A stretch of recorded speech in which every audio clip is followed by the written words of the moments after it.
So you're looking into a BMW, or you already have one, specifically with the N55 engine. However, you're unsure about all the trouble areas that are associated with this specific engine. Well, you're in luck, because in today's video, we're gonna go over all the common troubles that plague this engine and the solutions to them.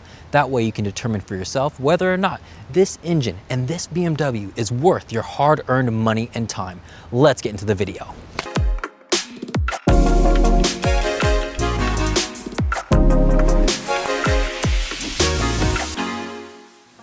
What's up everybody, my name is Fritz and welcome to the channel. Here in today's video, we have the 2015 M235i with the N55 engine. And although we're going to be referencing this engine, which is the newer N55 variant typically found in the F22s and F30s, this video is also going to apply to the older variant of the N55 as well as the beefed up version that you can find in the M2. And when it comes to BMWs, even in the modern day, let's face it, every engine has its own particular quirk that has meant the difference between buying, passing, and in the worst case, selling your BMW. Take for instance those of you who are shopping around. Maybe you've looked at the E90 generation of BMWs that carries the S65 engine. That one has rod bearing issues. Maybe you've looked at other F30s that have the N26 engine and then you realize that it has timing chain guide issues. Maybe you even looked into cars that have the N54 engine, the predecessor to this engine, and you realize those charge pipes explode and there's excessive blow-by. So you're gonna have to do frequent walnut blasting, which is what probably led you here today to check out the N55 engine and figure out what are the issues with this engine and if it's worth the money. And I'm happy to say, compared to those other engines, the 6 trouble issues that plague this engine are mostly manageable from the comfort of your own garage. The first 2 issues that we're gonna cover today deal with the gaskets around the engine of the N55. One on the top and one on the bottom. On the top, we're referring to the valve cover gasket. The one on the bottom is going to be the oil pan gasket. Starting off with the top, the valve cover gasket can be easily observed by removing this top engine cover and looking at where the plastic, which is the valve cover, and the metal portion of the engine meet. All that you want to do here is look if there's any oil leaking or seeping through that portion where they join. However, if it looks relatively clean, as mine does here, then you might not have to worry about this portion.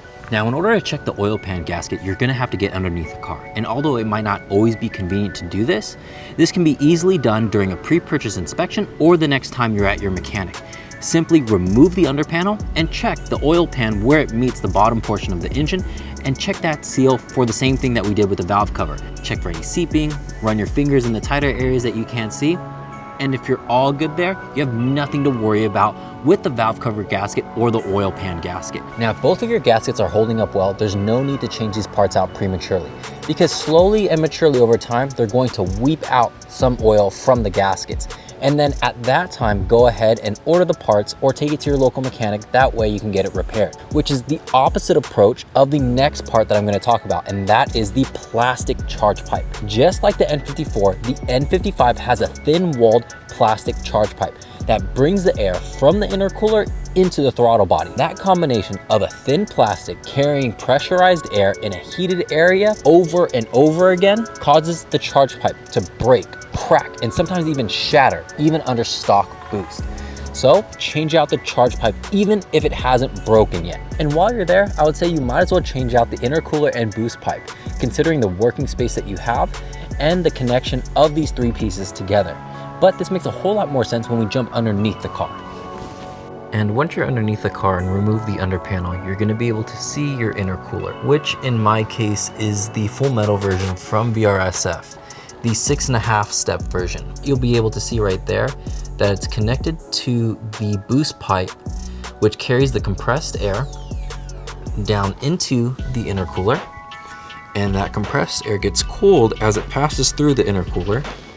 And that cooled compressed air will shoot up through and to the charge pipe.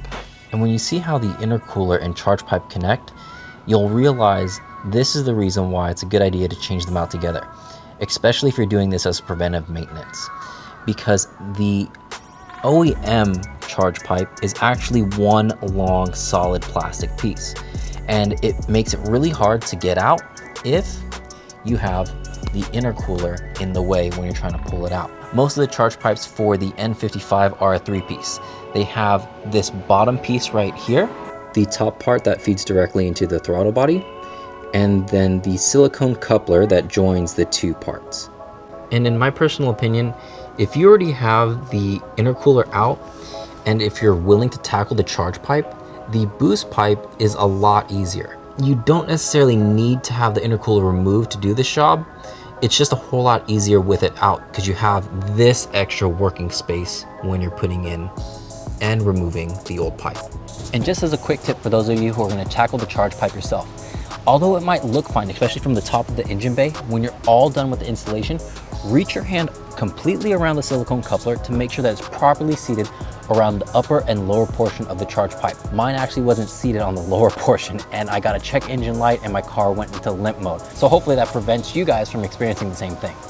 Now, if you're on a tighter budget and you can't do the boost pipe when you do the charge pipe and intercooler, I would say go ahead, save your money, and wait to do it until you tackle the last common issue that plagues the N55 engine, which is the turbo inlet pipe. This pipe, very similar to the charge pipe, is made out of a thin plastic and crumbles and breaks all the time. In my case, mine was falling apart like broken cereal at the bottom of the box. Although it connects right here, you're gonna have to do some work underneath the car. And from underneath the car, you're gonna be able to see it's right next to and slightly above the boost pipe, which is what makes installing both of these together a whole lot easier. The cool thing about the MST turbo inlet pipe is that it uses all of the OEM connections, such as the 10mm nut that holds in the turbo side, connection points for your hoses midway through, as well as the appropriate size hose clamp to connect to your factory airbox. And if you do decide to install both of these parts together, I would recommend that you remove the turbo inlet pipe first, followed by the boost pipe, and then if you're installing the MST turbo inlet pipe, put on the metal coupler first, tighten it down by that 10mm nut, and then install the boost pipe. Once the boost pipe is completely connected, proceed to the rest of the installation of the MST turbo inlet pipe. That way you have all the working space that you need and clearances to get your hands and tools in the appropriate areas. And there it is, the 6 common issues that plague the N55 engine. And if you were to ask me what order you should do these modifications in, I would say in the order that we covered them in, because you do not want a weeping engine spilling oil all over the place. And if the gaskets are holding up fine, do the charge pipes right away. While you're there, do the intercooler as well. If you need to save up, do the boost pipe and turbo inlet pipe together. Because of their proximity, the installation of each is going to be so much easier when you do them together. And the great thing about all these preventive maintenance items is that all of the piping and the intercooler can be had for right around $1,000, $1,200 if I'm not mistaken. Depending on sales and who's running promotions, you might be able to get it for cheaper. That's where your first $1,000 needs to go when you first pick up an N55 BMW. Do all the preventative maintenance first. That way, when you start adding power to the car, you're sure and have that peace of mind that no matter what, your car is not going to leave you stranded on the side of the road because a thin piece of plastic broke or shattered and left your car in limp mode. Have the peace of mind that moving forward, your car is going to be rock solid. This is why this platform is so amazing, because unlike the S65 that has rod bearing issues, in my opinion, definitely needs a mechanic. The timing chain guide is a very intensive job with specialty tools. Also, I would say get done at a mechanic. The walnut blasting, unless you have the space to house the tool, done at a shop. Most of this stuff can be done by you, where you can save a lot of money and put all that money that you save towards the other mods if you're saving up, or other mods in the future. But please share your thoughts with me. If there's a common issue that's associated with the N55 engine that we didn't cover in today's video, please leave that information as well as any questions that you might have down in the comment section. And if you need any of the resources that we covered in today's video, it's gonna be all down in the description links. And don't forget to leave a like and subscribe so don't miss out on future videos. And I'll see all of you in the next one.